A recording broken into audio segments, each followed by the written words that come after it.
Un dossier que la Fédération des services publics a porté et a fait inscrire d'ailleurs dans le cadre du dialogue social au sein du ministère de la Transformation et de la Fonction publique, c'est la protection des agents publics. On ne pouvait se résoudre à compter les blessés, les morts au sein des agents publics sans qu'il y ait une réaction de la société, des ministères dans leur ensemble.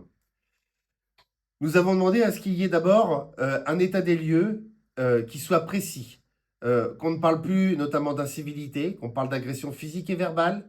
Je crois que c'est le terme approprié. Ensuite, la création d'un observatoire de la réponse pénale. Aujourd'hui, les employeurs publics ne savent pas ce qui se passe quand il y a un fonctionnaire ou un contractuel qui est agressé dans l'exercice de ses fonctions. Enfin, il faudra également qu'il y ait une grande réflexion pour faciliter l'accès à la protection fonctionnelle, débloquer les barèmes pour permettre notamment à l'ensemble des avocats de protéger les agents publics. Il y a le sujet de la substitution de l'employeur public avec la constitution de partie civile pour qu'il y ait un vrai accompagnement des agents publics. Un agent public ne peut pas rester seul. Il faut qu'il y ait des contacts avec sa chaîne hiérarchique afin qu'on s'assure qu'il soit toujours, je dirais, bien dans ses baskets, qu'il veuille, par exemple, faire du retour à l'emploi ou qu'il soit accompagné à la fois dans l'exercice juridique et judiciaire de protection.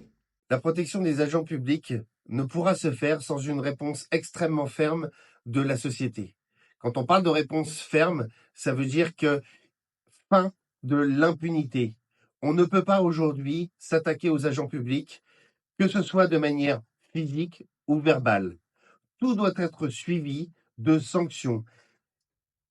C'est les conditions pour que on rétablisse l'autorité de l'État avec un grand A, que ce soit pour les policiers, les pompiers, nos collègues de l'enseignement, de l'éducation nationale ou de l'enseignement supérieur de la recherche, tous ceux qui travaillent dans les établissements hospitaliers. Je rappelle 35 000 agressions physiques et verbales chaque année.